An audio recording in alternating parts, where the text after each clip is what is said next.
Okay, so let's look at example 8, where we consider Riemann sums where we've naturally done some simplification. Once the problem's kind of simplified, it can be difficult for us to take the sum and identify the pieces that we need, but we need to be prepared to do that. So the piece that's pretty common for any of the Riemann sums is 1 over n, because we're going to take the interval from b to a. So we do b minus a. We divide by n. That happens every time. That's our delta x. So we should always have that 1 over n present. If you look at this example, here's a Riemann sum that's been simplified, and we need to unpack it so that we can find the limits of integration. So to do that, we factor off 1 over n because we know we have that. That's going to be our b minus a over n. And so from there, we can kind of identify the different pieces.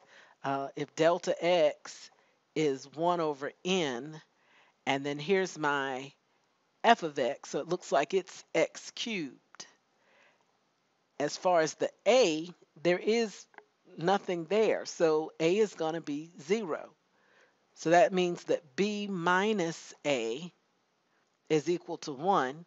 If a is 0, then b has to be 1. And those are our limits of integration. Okay, we're going to do that again in a few examples.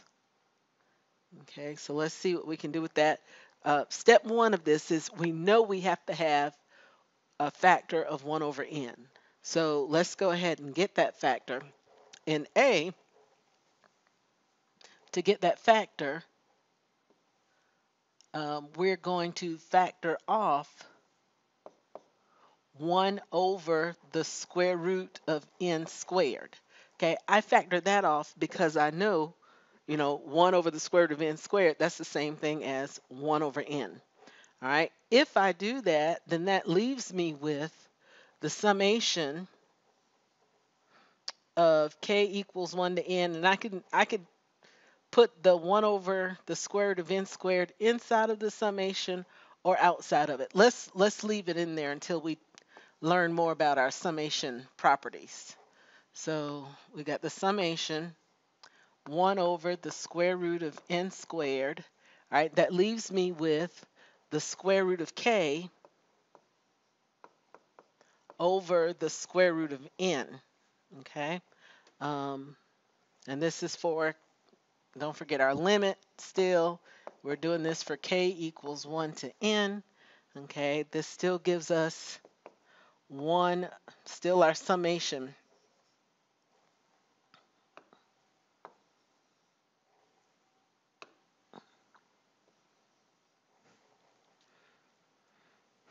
Is k equals 1 to n of 1 over n times the square root of k over n. Okay, and this is still a limit. Okay, all right, so now that I have this, I can see that my delta x is 1 over n. Okay, and then my f of x looks like it is the square root of x. Okay, and my x sub k's,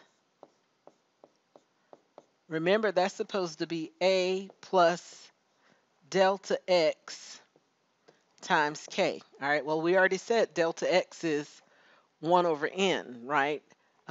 We can see that the x sub k is going to be equal to k over n. So if we plug in the values that we know, and I'm not sure why I'm writing sideways, but it's okay. Um, we've got a plus delta x is 1 over n, and we've got our k, right? So that's equal to k over n. This is already k over n, so a has to be 0. Okay, so what we know is that b minus a is equal to 1. If a is 0, then b must be 1. Okay, there's not nearly enough room on our paper for us to write all of this, but still working on part A, we get the integral from 0 to 1 of the square root of x dx.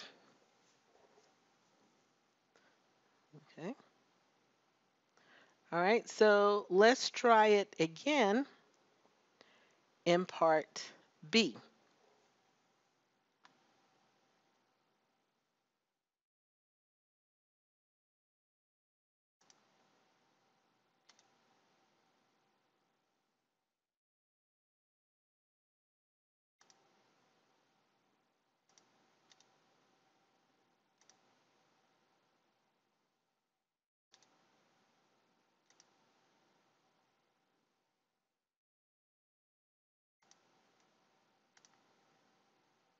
Okay, so in example B, we're going to do kind of the same thing. We need 1 over n, and I can see everybody's being divided by n cubed.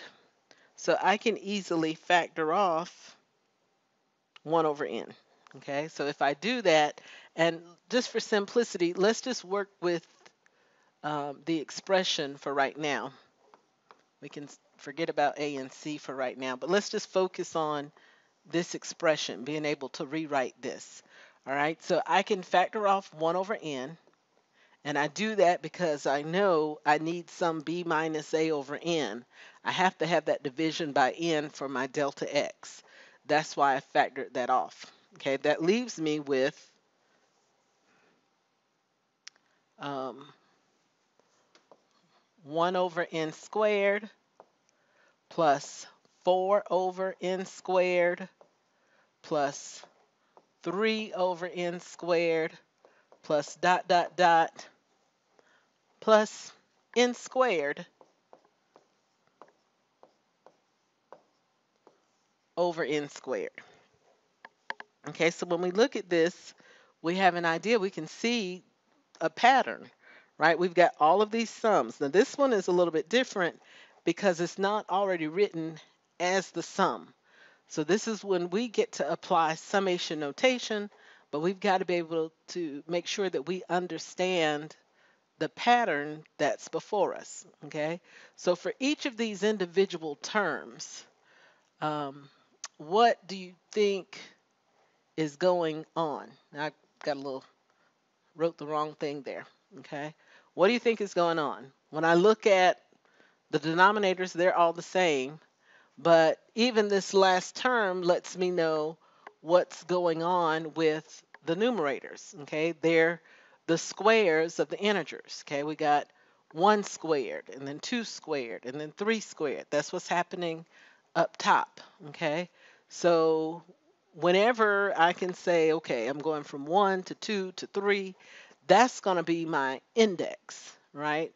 So we can force k to go from 1 to 2 to 3 by using summation. So I've got 1 over n.